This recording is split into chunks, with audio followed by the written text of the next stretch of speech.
All right, let's take a deep dive into the Kristen Scarabelli case. You sent us that Anatomy of Murder episode, and wow, this one really stays with you. A 16-year-old girl, Long Island, a seemingly safe neighborhood, and then back in 1996, she's murdered.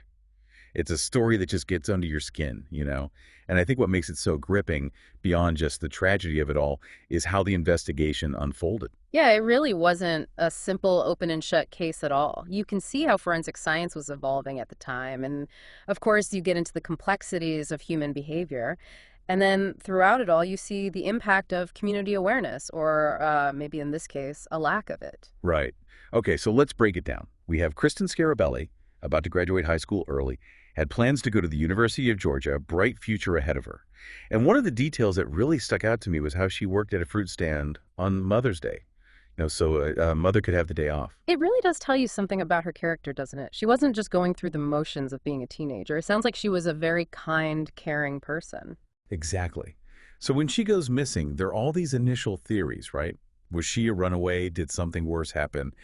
And that detail about the towel moved on the staircase at her home, that adds a layer of mystery right from the start, doesn't it? It does. It kind of makes you wonder if something wasn't right within the home itself. But of course, you have to be careful not to jump to conclusions. Investigators have to look at every possibility at the beginning. For sure. But then you have the neighbor, Steven Manolas, and he quickly becomes a person of interest. Now, for anyone who's not familiar with that term, a person of interest is someone who, while they're not officially accused of anything, they have some connection to the situation and could potentially be involved. And in Manolas's case, he was described as being quirky, and the Scarabelli family had actually reported him to the police before for strange behavior. And this brings up a really important question, doesn't it? What can law enforcement actually do with someone who's quirky but hasn't actually broken any laws? It really highlights the limitations they face in these types of situations. That's such a good point. It's this gray area where behavior might be disturbing, but it doesn't necessarily mean someone's committed a crime. Exactly. And tragically, in this case, the suspicions about Manolas just kept growing as the investigation went on. They found drag marks leading towards his property, and a few neighbors reported hearing a scream.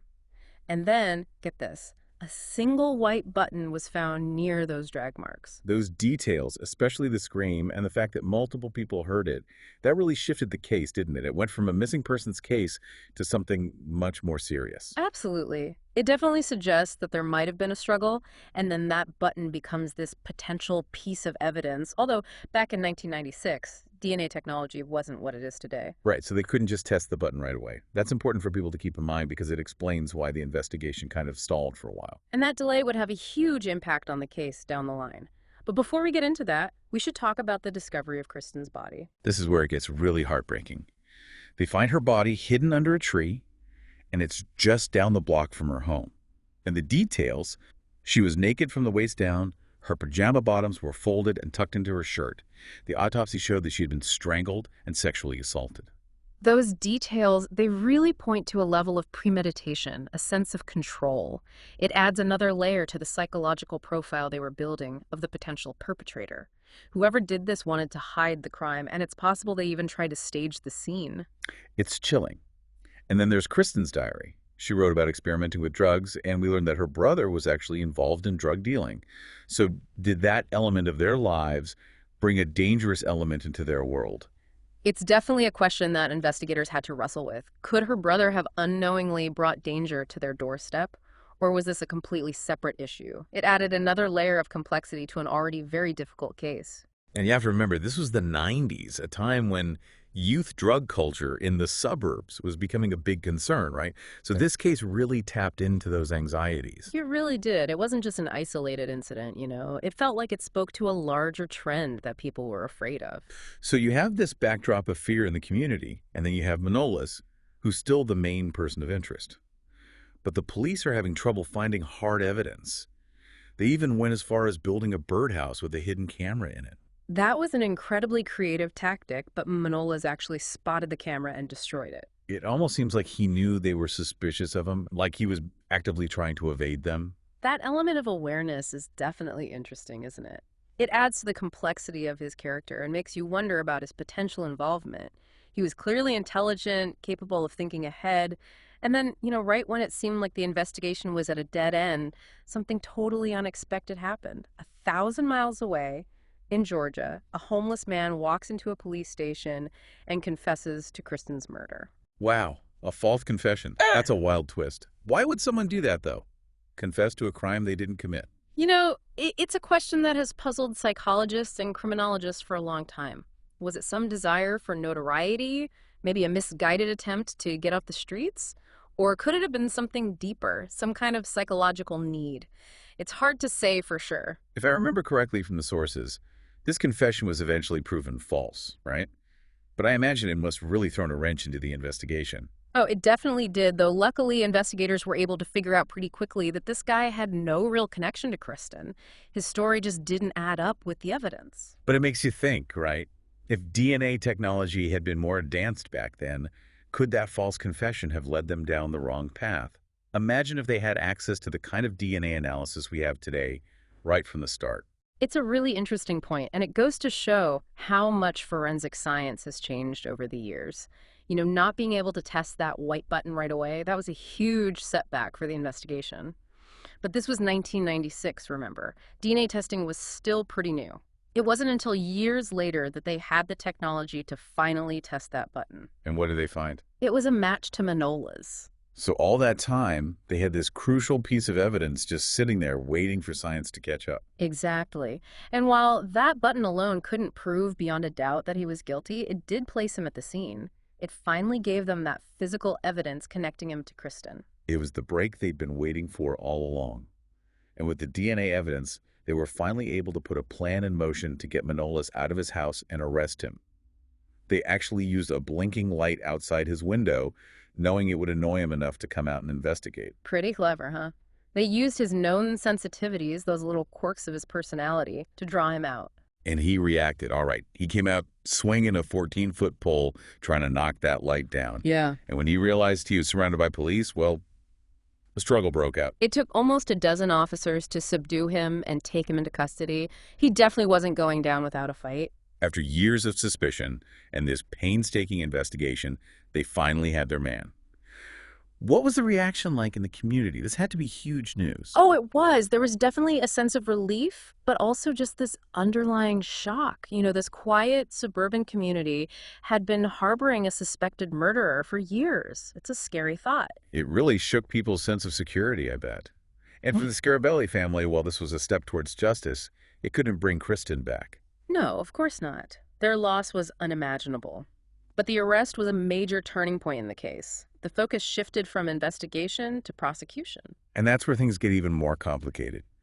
During questioning, Manolas refused to talk about himself directly. He kept referring to someone named Kyle Stewart. Yeah, the whole Kyle Stewart thing, it raised a lot of questions, didn't it? Was this some kind of alter ego, a figment of his imagination? Was he trying to shift the blame by making up a person and pinning the crime on them? It's a chilling thought. And this detail really stayed with me because it leads to this central question. Who was Kyle Stewart? And that question would become a huge point of contention during the trial. The prosecution argued that Kyle Stewart was just a made-up story, a way for Manolas to confuse things and create doubt. But the defense, they used Kyle Stewart to argue that Manolas wasn't mentally competent to stand trial. They said he had a mental illness that prevented him from understanding what he was doing. So it became this battle of narratives, right? The cold, calculating killer versus the mentally unstable individual who maybe couldn't be held fully responsible. That's it exactly. And it was a complex legal fight, with both sides making strong arguments. The defense also tried to shift the focus away from Manolas by suggesting other possible suspects, like the homeless man who falsely confessed, and even Kristen's ex-boyfriend. Sounds like they were trying to create reasonable doubt by throwing anything they could at the wall and seeing what stuck. Did they also go after the DNA evidence? They did. They argued that the white button might have been planted, or that it didn't definitely prove Manolas was guilty. So even with what seemed like strong evidence, the trial was far from a sure thing. What happened? Well, the trial was full of surprises, twists, and turns, but in the end, it ended with a pretty shocking result. What do you mean? What happened? There was a mistrial. A mistrial? How could that happen? It came down to a technicality.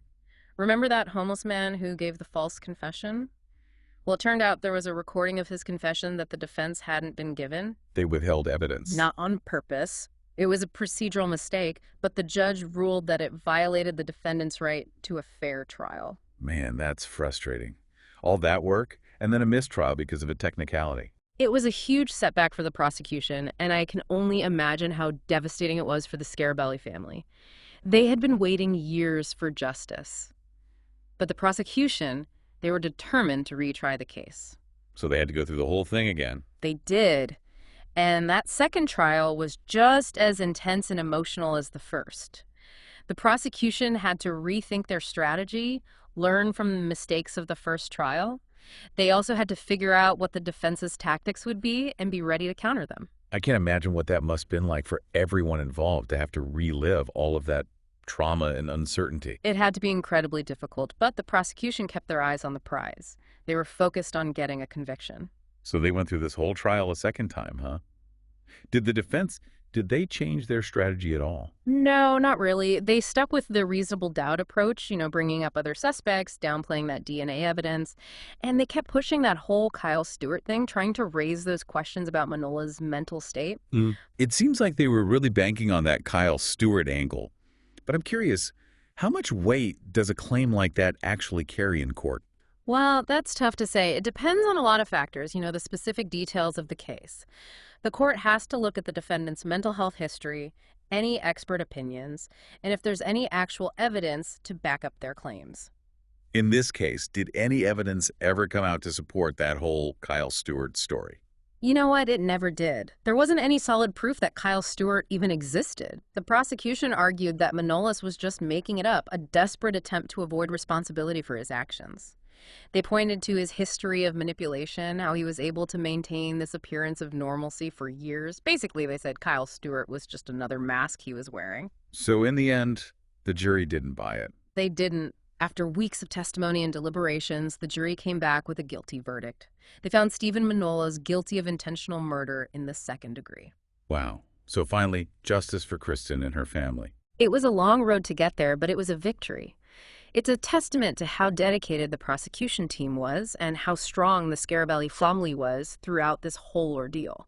It's hard to imagine what they went through. But even with the conviction, there are still some unanswered questions, right? Manolas never confessed. He never explained Kyle Stewart. What are your thoughts on that? It's a good question. I think it just goes to show that there are some things we may never know about the human mind. Some secrets, they just go to the grave with people. We can look at the evidence, analyze the psychology, but sometimes we'll never fully grasp what drives a person to do something so horrible. Yeah, there are definitely things that defy explanation.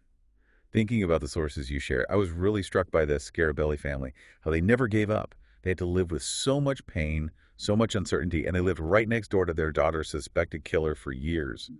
But they never lost hope that justice would be served. Their strength is incredible. They were a huge part of why this case stayed alive, why people kept pushing for answers, and why Kristen's memory was never forgotten. One detail that really stayed with me was that Kristen kept a hammer and a screwdriver under her mattress. It's chilling. It paints this picture of fear, like she sensed that something wasn't right with her neighbor and was trying to protect herself. It really underscores how important it is to trust your instincts. Yeah. Kristen felt that something was off and she tried to do something about it.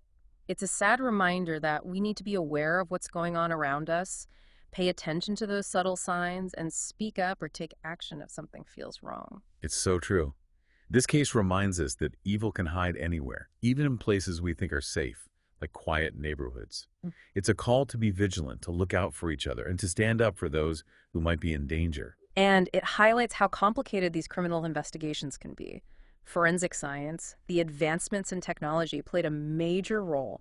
And of course, the dedication of the people fighting for justice was crucial. We may never fully understand why this happened, why this young life was cut short, but we can learn from it. We can work to create a safer world for ourselves and our communities. This has been a truly fascinating and incredibly sad deep dive. Thank you for joining us. It's a case that makes you really think about the darker side of human nature and how fragile life can be. But it also reminds us of the power of community, the need to be vigilant, and the importance of pursuing justice, no matter how long it takes.